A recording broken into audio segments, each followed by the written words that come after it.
Good afternoon, everybody. Thank you very much for joining us for this lunchtime webinar. We're focusing this month on ISO 45001 and contractor management and what that can mean to you. I'm not going to be going into huge details of 45001, just bringing out some of the salient points. I'm sure all of you have embedded yourself within the document and what it will mean to you in great detail. I'm just hoping that I can add a little bit of extra thought around any processes you may be going through. You will all have a control panel for the GoToMeeting webinar. If anybody has any questions, there's a question box at the bottom. If you just type in any questions you have at any time, my colleague Neil will be collating all the questions, and at the end of the webinar, we will put them all together, and he will then ask them of me, and I will answer them for everybody that's attending, so you'll know what questions have been asked and what people are interested in. I'm just going to give it one more minute. We've got a number of attendees joining. It's actually the biggest attendee list we've had on one of our webinars, so it's obviously a topic of interest to everybody. So I'm just going to give it one more minute to see if we can pick up any late arrivals, and then we'll get started.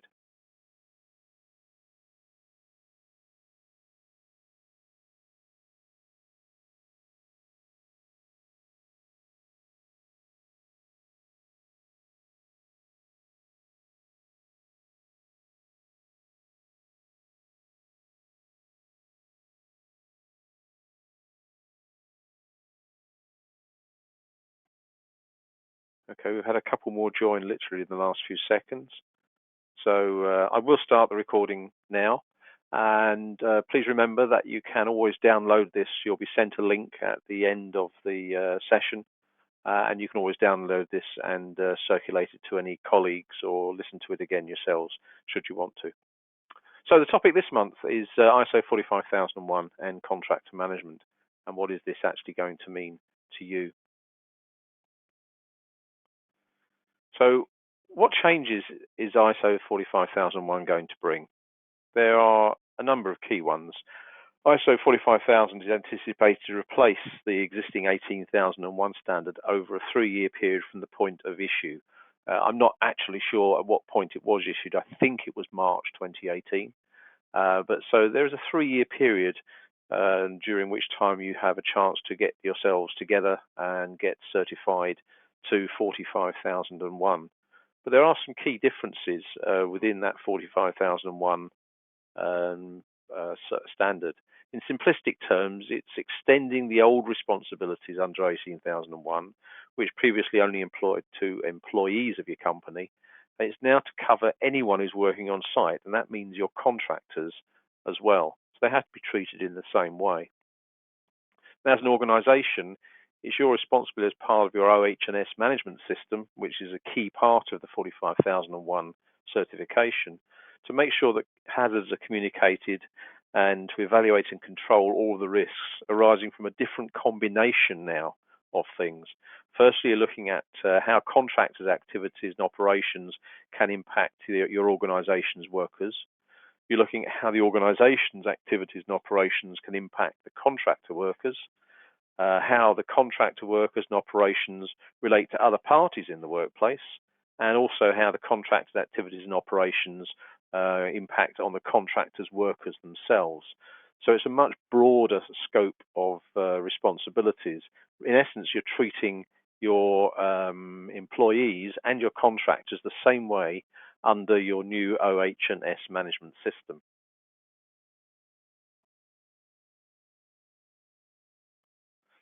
In addition, you've also got to ensure that these processes you apply are extended to these contractors, and the document actually states that an organization shall establish and maintain processes to ensure that your OHSAS management system that applies to your employees are met by contractors and their workers. And these processes will include the criteria that you have for selection of contractors. So they will need to meet certain criteria in terms of competency, training, no different to the employees you have in your own organization. You'll still have to evidence that your selection process of contractors meets the requirement. And again, the document states that the organization will establish controls to ensure the procurement of goods and services conform to that management system requirement. And it's no longer going to be enough just to have the documents in place. Certification to 45001 requires companies to show they've taken action top down within the company right down to the contractors. There's often questions about how do you show that the actions have been taken. A lot of times that's involved in actually making sure that the systems that are managing your health and safety operations are robust, have audit trails, so there is evidence of all the activities throughout the process, right the way from the top to the bottom, and having board level buy-in to everything that's going on and board level responsibility. So how can you move towards being compliant? You've got to show as part of your system that employees and contractors are all treated the same, that you apply exactly the same processes, exactly the same controls, the same work authorization processes, and the same reporting mechanisms. So should there be any sort of an incident, the reporting system will be able to show whether it was employees or contractors, what actions you took, what preventative actions you took, and so forth, to make sure that the people are remaining safe. There's going to be a big temptation for health and safety managers like yourselves, under pressure from board level, to get certifications so they can still win contracts. That pressure's going to be to go for a minimum viable solution. And that really is to try and be content with a system that meets the standard requirements but doesn't stretch any further. There's always pressure on people to reach the point that they need to get to as quickly as possible. But health and safety is not about an A4 certificate hanging proudly on the wall in reception. It's about ensuring that 100% of the people that turn up on site at any one time, all 100%, return home safely to their families and their loved ones. That's the bottom line.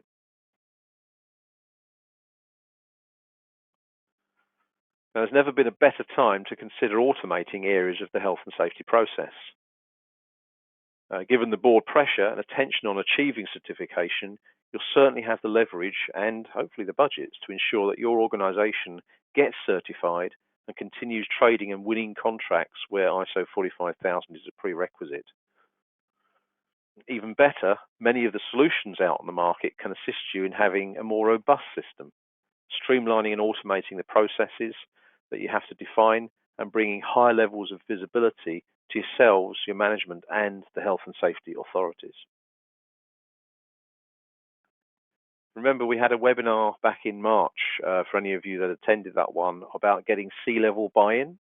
Now more than ever, you have the leverage as the revenue of the company depends on what you ultimately put in place. Without 45001, it's going to be more and more difficult to win key contracts. And as we all know, pounds are a huge motivator at board level.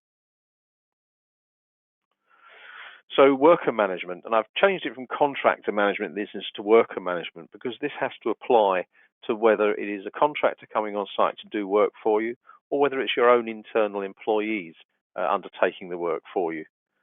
So it's simple, isn't it? You need to make sure that the right people with the right and current training and competency, the right contractors are on site to do the right job at the right time, in the right place, and have the right RAMs to conduct the work safely. Something that you all go through a process of now when you're bringing in contractors, but you also need to make sure that exactly the same processes are also applied to your internal staff. We often come across the situations when we're implementing our e-permit system that contractors are managed very, very tightly, but it can be a little bit more lax on the internal people that may be doing some of the work as well. The new system is about getting it right, not just making sure contractors are treated the same way as employees, but also making sure that employees are treated the same way as contractors. So the right people. Are the people involved in that whole work process from request, approval, doing the work, and closing out the work, the people specified on that permit to work? Have they got the right training and competency for their role in that process? Is it current, and have they been inducted? Is the contractor company the one specified on the permit to work? Does the contractor company have all the required insurances to conduct the work? And are they all, of course, current? on the right job? Is everyone doing their bit in the process for the job specified? You may have external contractors coming in to do certain parts of the work. You will also have a situation where you may need to do isolations that some of your internal team may need to undertake. So is everybody doing their bit in that process? With regard to the time, has everything been done that's required by the time specified on that permit to work? And with regard to the place, have the works team, internal and or contractor, turned up to work in the location specified on that permit to work? And are the RAMs that are to be used on the job approved, and they are unique and key to the job that's going to be done, and in particular in the location it's going to be done as well?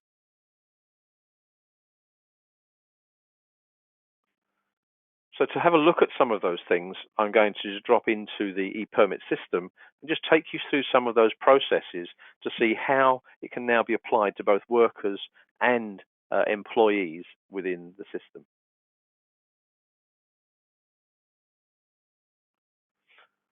E-permits, as many of you will know, and I do recognize a large number of names on the list of attendees, you're aware of the system.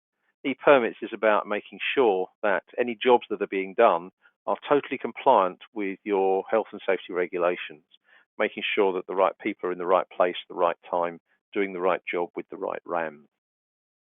So we're going to have a look at some of the areas that the permit system can cover and how it maintains this level of compliance. So I'm going to run a simple scenario. I'm going to be a contractor.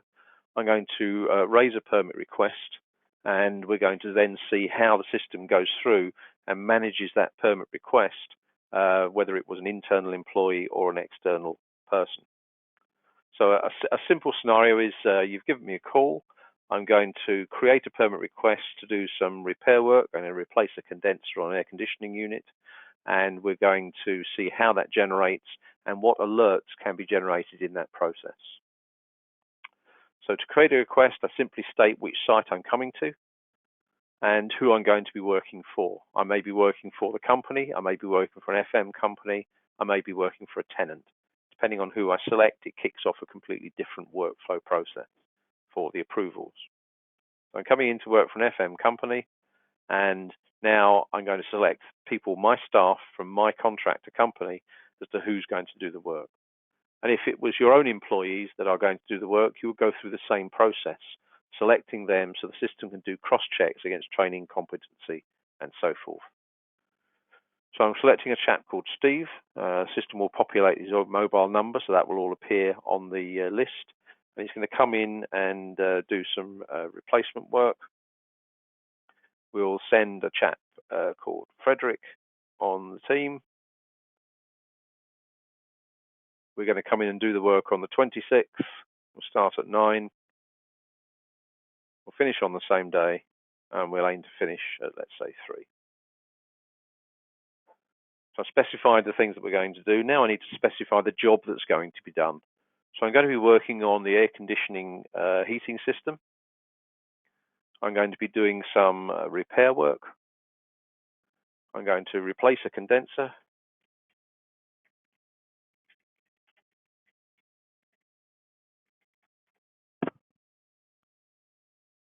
I'm going to be doing it in the roof upper level.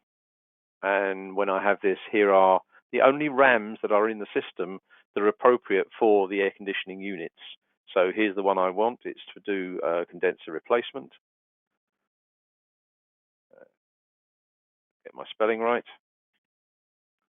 And why is the work going to be done? It's a building services fault.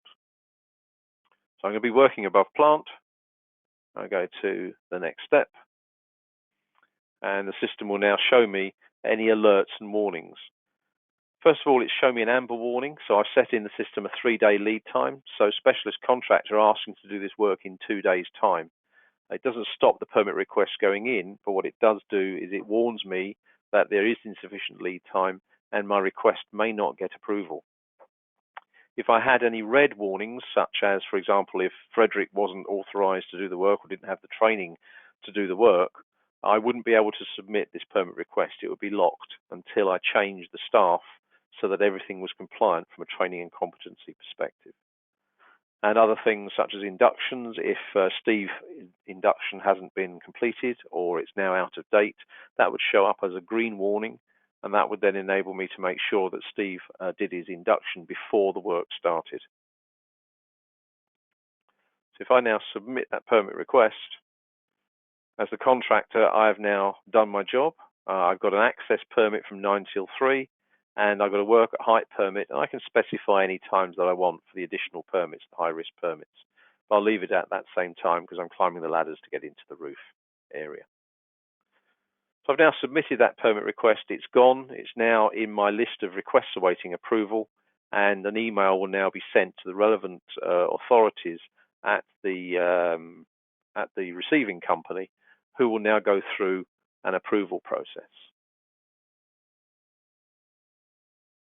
So let's just open up another browser, and we'll now see the permit request. That tag down the bottom here, this shows that an email request has been sent to a chap called Howard Albury, saying that he's actually now got permits awaiting his approval process. So as Howard, I now log into the system. I could have gone from the link in the system as well, and I now have a number of requests awaiting approval. This chart actually shows me the life cycle, so it's giving me an indication of all the different things that are happening within this particular organisation, or within, in particular, my team. So whatever areas I've got responsibility for. If I have responsibility for multiple buildings and multiple sites, you can see that that can be broken down into those areas. This graphical representation is all of my team's activities. So here are my lists of requests awaiting approval. And we can see here are now the two permits, the access permit and the work at height permit, that's just been submitted to me. To look at those permits, I can select the view button, and it will show me now a certain few pieces of information. First thing it shows is clashes. Now this is important, particularly for ensuring the safety of others who are working on site. If you remember in the list of responsibilities, one of them was the contractor has a responsibility to make sure that other people working in the same area are aware of that work, and also you have a responsibility to make sure that anybody, whether it's another contractor or your own employees working in a particular area at the time work's going to be done, that they are aware of any particular risks that may be involved in that.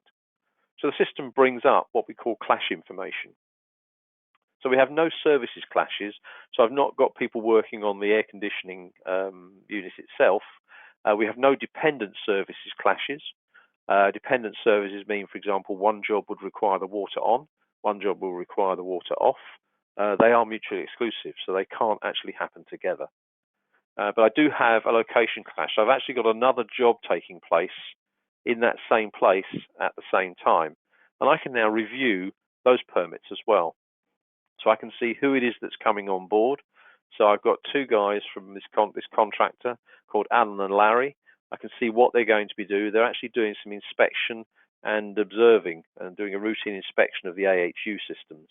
The RAMs are all associated within there. Now, as the permit approver, I can now look at this permit and any associated permits that go on with it. One is a work at height permit, another is work on live. I can review these permits, and I can then make an informed decision as to whether or not I'm comfortable with both these jobs taking place in the same location at the same time. This is now putting a very solid arm around that requirement for making sure that everybody is aware of any other activities that are going on. Your duty of care to your contractors and your employees and anybody else that may be in that area at the same time. So if I'm happy that I can have both those jobs going on at the same time, I'm comfortable with those clashes, I'm back to my original permit request that I was going to approve. And it shows me that there are two requests, a work at height permit and an access permit. All that's going to be going on is doing the condenser replacement. So am I happy that this work can take place? Do I want to instigate an isolation? For example, if I was doing electrical work, I may need to instigate a fire systems isolation in place. By putting something like that in place, it will then kick off a whole new chain of requests for isolating the services. What's going to be isolated, who's going to do it, and what's the current status. Isolations may well be done by your internal teams. So they would then get a permit request. They would have to go through the process and approve, and it would add another permit to this bundle. So there would be an access permit, a work at height permit, and an isolation permit in that bundle now. I can review the RAMs, so I can actually go to the RAMs for this particular job and just double check that I'm happy, particularly given the changing circumstances, that this job can still take place safely under the conditions that the RAMs specify. The system will also identify things like asbestos. Asbestos is located in this roof upper area, in the wall insulation, so notes such as information on that can be put in. And it'll also allow people to follow the link to the asbestos register, so contractors can actually inspect that as well before they even submit the permit request. So I'm now in a position where if I'm happy to approve that permit request, I can just click the approve button. I've done my review, and that permit is now approved.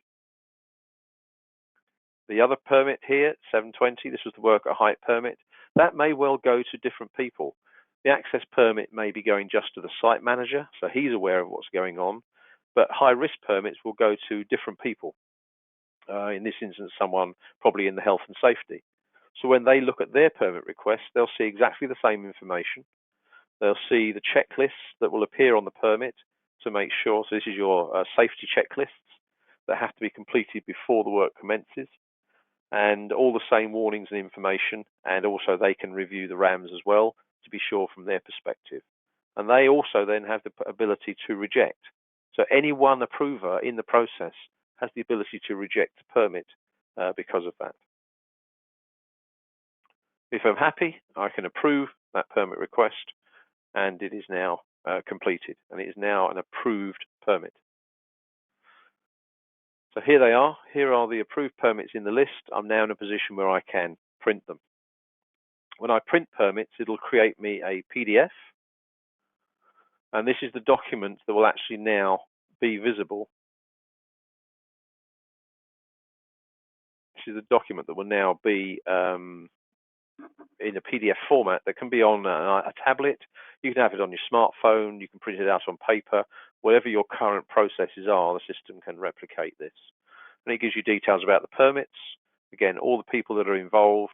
This is just our standard template, but templates can be modified so they're branded to you, and we can even replicate the current templates that you use at the moment, and therefore there is little change, visible change at the other end of the process. These are just now showing me that the permits have been approved. So this was the chap that created the permit request. So he's now got an email back that said, yes, the permit requests that you put in have been approved. You can turn up at the appropriate time stated on the permit to do the work. So communication is there. What we're trying to do there is cut down the number of people that turn up on the doorstep and say, excuse me, Gov, can I have a permit, please? I need to do some work. You're trying to force them into a process of submitting them early so that you can make informed decisions on all the activity, assess the impact on any other people within the business or within the organization, and make sensible decisions and compliant decisions. So there's the permit request. This is who it's been approved by. Permits have not yet been issued. I'll cover that in a moment. Steve Chandler, the team leader, so he's going to accept it and return it. And again, we don't yet know who's going to close out the permit because the job's got to be done till Thursday. When I look at the work at height permit, it's the same thing. Again, it shows me the associated access permit, all the relevant details in exactly the same format as before. And here's the safety precautions checklist. So as you go through the process before you actually start work, you'll go through this checklist and tick the boxes. And that will be done. You need to make sure that is done before the permit request starts.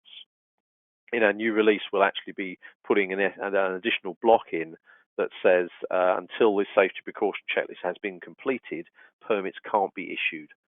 So nobody can actually issue that permit and allow the work to start until they know that the safety precautions have been completed. Again, who it was issued by, approved by, and so forth on the documents. So that's the permit documents that we have. So now if I look at my approved permit list, I'm in the position where I'm now ready to issue these permits.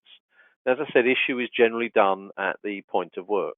You could issue the permits anytime you wanted to, but things can change in the process.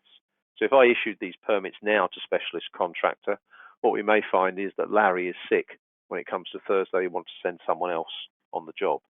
Once the permit's been issued, it's been locked down. You would then need to close out that permit or reject that permit and replicate it and create a new one with the new people. But up until that point, you have now still got the ability to view that permit and edit any of the information on there, so it always remains up to date up until the point of issue. So in this sort of scenario, you would tend to issue the access permit when the contractor arrives on site. And then when you go to the place of work, if the contractor is authorized to go through that checklist on his own, which they would tend to do so for worker height, they would be able to do that, and someone would then be able to issue the permit. Or if they're, for example, doing things like hot works, they would be escorted to the place of work. Checklist would be gone through with their escort, and the escort would then issue that permit at the point of work. So we issue that. It's now what we call a live permit. So now the work is actually in process, and you have the ability, should things change, to suspend high-risk permits if you need to. But we're now in the process where the work is being done. You've done all the checks prior to the permit. Everything is in place. All the checklists have been done. You know you're compliant all the way from the front, and everybody in the organisation is aware of what work's going on and any impact that work in the same place with other people may have on them. So when it comes to closing out permits, we have a worker height permit. So this is a high-risk permit. Again, probably not something you would actually go to the site to do. This is something that the contractor would probably do themselves. But again, if we go back to the example of things like hot works, you will go back to the place of work and you'll go through a checklist and make sure that the work has been completed, the fire watch period expired, and so forth. Having gone through that, you have the ability to start filling in a little audit form here, which if something, for example, wasn't done safely, it opens up other options here where you can log the non-compliances. This will then also go against the contractor's record. So you have the ability to see in the future, when it comes up for the contract review, if there have been any non-compliances by that contractor, what the nature and severity of those were, and whether or not you want to renew that contractor's work with you. You're able to add information into a box here, and you can also take photographs and upload photographs, so you have a full audit trail of that job from start to finish. If I'm happy, I can close out that permit, and then I'm also in the ability to close out the access permit when the chap leaves the site, and that job is now completed. And we now end up with the and we now end up with that will now appear in the reporting system. And this reporting system allows you to investigate the permit reports by country, by region, by permit number, by the type of permit. So you can create any reports that you need to actually look at work that's been done. So I want to see all hot works done by a specialist contractor between these dates with this particular competent person in charge, and so forth. So all of that information is there available. And here we're now getting the notifications also to the contractor and also to the approvers that the work has been done and the job has been closed off. So everything is automated. Everything is as tight and compliant as can possibly be to ensure that the jobs are done as safely as possible.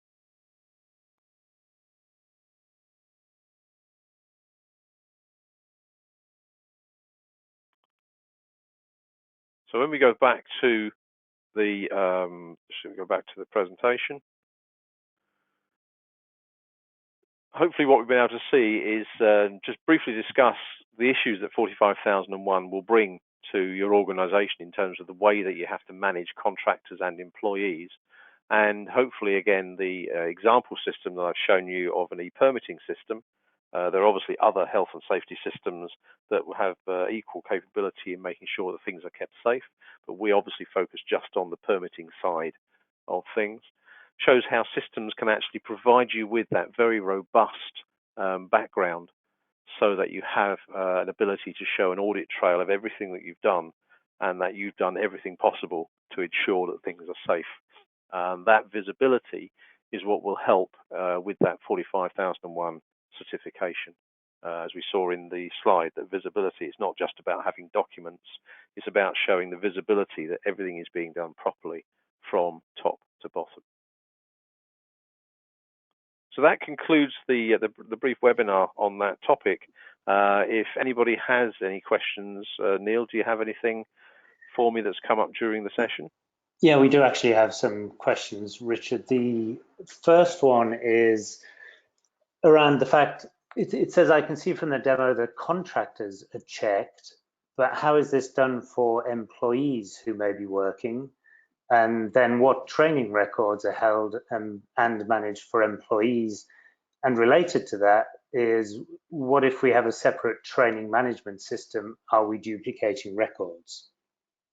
Right. Okay, I might need to come back to you just to refresh my memory on the whole question. If we look at the data side of things, this is where information is held. So we hold information obviously about the building so that we know how many floors you've got, how many, what different types of zones and locations you have. And that obviously helps from the purpose of the location clashes. But information about users is held within the system. And if I go back to any of these, here we've got people within the system. What are they actually capable of doing? So here we hold information about the individual person. So these are employees within your own company. I've gone back into the FM company side of things. So this is look at Howard Albury himself, what he's actually allowed to do. It'll show things like permissions and the approvals that he can give.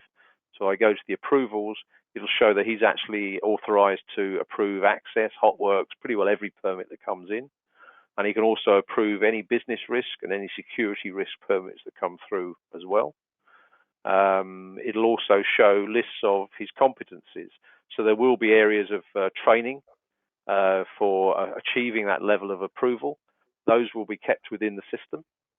You can then update that system as training is done, and the system will also warn you that, let's say, Howard's ability to approve hotworks permits, for example, is dependent on a certain training regime.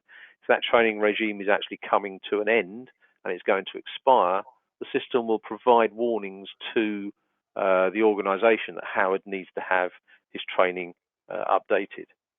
When we're looking at things such as the contractors, here you can also see when site inductions have been passed. So these are the internal inductions that Howard will have done.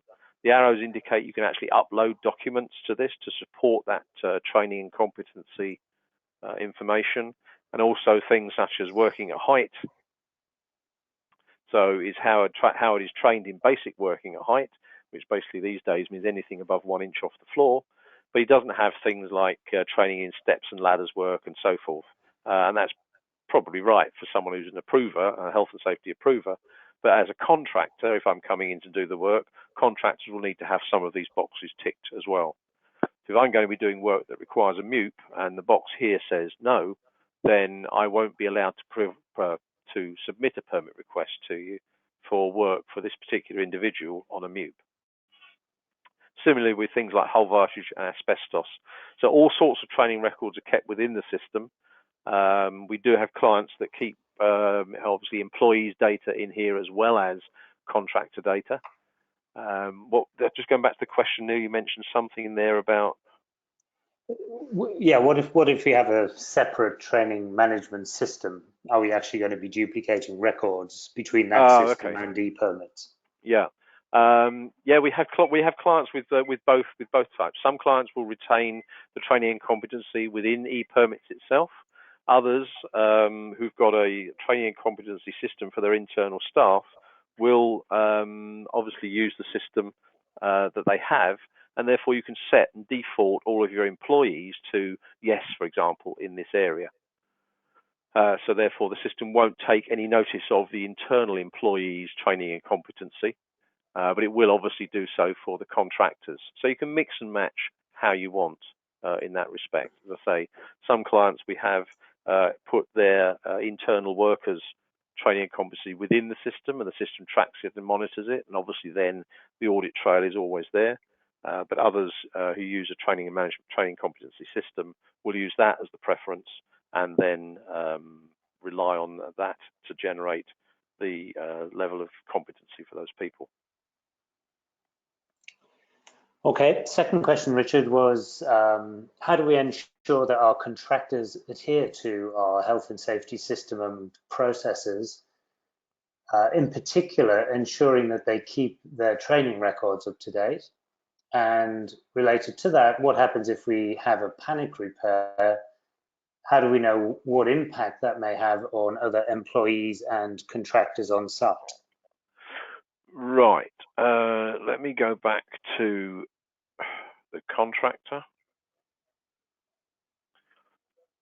As we said in the previous, I actually probably covered part of this in the previous answer. In the data admin side for the this contract. So let's pick one of the chaps that actually went onto the job. So let's pick Frederick. He will have a whole range of competencies and training. This shows now the certificate is uploaded. So as a contractor, I'm actually responsible for uploading this information. So I need to send this information or fill this information in on the system and upload the relevant certificates to the system. As a host company, you would be able to see where someone has ticked the box as yes and get an exception report that shows that a file actually hasn't been uploaded to that. So you're able to make sure that you can check the certificates against the statement of qualification. And in areas where they are time dependent, if ever I put in a date here, it'll ask me to upload the certificate.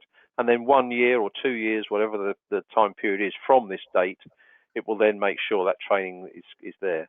So if Frederick, for example, was going to do some work on refrigerant handling, and his training was 1st of 9th, 2015, well, it will have expired in 2016. So immediately the system would have rejected that request by saying, sorry, Frederick isn't current. You need to upload the relevant training for that people. So it's the contractor's responsibility to make sure the data is kept in place, and they have a pretty good driver to make sure they do that, because if the data isn't there, they can't raise permit requests, they can't do work for you, they can't get paid. And was there another part to that, Neil? Yeah. The second part was to do with the panic repair. How do we know what impact that may have on other employees and contractors on site? Okay. There's two types of panic repairs. There's what I call emergency permits, which are something is happening now. I mean, the roof is leaking onto electrical equipment. That's not something where you want to ring the contractor up. They're going to start filling in a permit request and submitting it for approval and going through all the cycle. You actually want them on site there and then. So you have the ability as an organisation to actually create those permit requests for them. So you ring me up, you say, Richard, get over here now. Who's coming over, and all the permit documents be here when you get here. So you would go through an internal emergency permit request yourselves.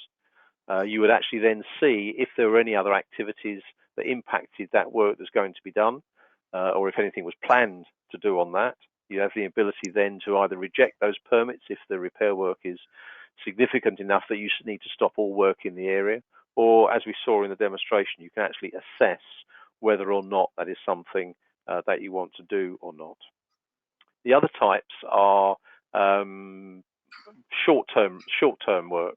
So in that instance, for example, if you need me to come in tomorrow to do something, I would go through the process of filling in the permit request as I did, and you would then see the impact that might have when the permit request comes through on any other jobs that were planned at that time. You saw me go into the other permits that were in the process. Because they haven't been issued yet, I have the ability then to go in and modify those permits, put additional warnings on the permits to say, beware, there is another contractor working in the same location at the same time, or whatever information you need to add to it. So that cycle is always open to ensure that everybody is aware of anything that's happening, whether it's happening in the case of an emergency or if it's happening in the case of it's a last-minute job that needs doing. You can still see the impact on everybody within the organisation. Cool, thank you. So the last question that I have here, Richard, is what if we have a complicated approval process and have to get sign-off from different people in different organizations? How is this managed in your system? Right. There's a couple of steps in that. When I'm looking at creating a request, remember I need to pick a site, let's say data centers and offices. If you remember here, we've got different levels of people. So when you're coming in to do the work, someone is ultimately responsible for that work. So it may be the host company, in this case, Data Center Limited, and they manage these three particular areas within their organization. An FM company manages the rest of the infrastructure in that organization. Or you may have, for example, tenants on site as well. So if I'm being brought in by, for example, a tenant, if I'm then going to be doing things like hotworks, you may have a requirement that says, sorry, the tenant can't approve hotworks on their own. The FM company also needs to be in that approval process for hotworks, and maybe the host company as well. So you can have multiple tiers of approval. So for hotworks, you may have, I need any one of two signing it from the tenant's point of view. I need any 2 of 5 from the FM company point of view, and any 1 from 10 on the host company point of view. And only when everybody in that workflow process is signed off from all the different organizations does that permit get approval, and then the contractor advised that they can go ahead with that work. I think that will have covered it. Yeah, and I think that's all we have in the from the audience at this time, unless anyone who's still on the phone would like to ask a question. We can unmute you.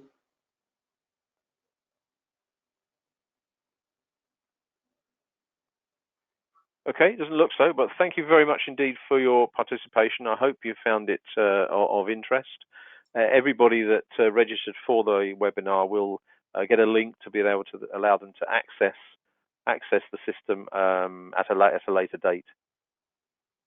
So if there aren't any other further questions, I'd like to say thank you very much indeed, and hopefully speak to you soon. My contact details are on the screen. If you have any subsequent questions or you'd like to talk to us about the permitting side of things, by all means contact me whenever you want. Thank you very much indeed, everybody. Bye-bye.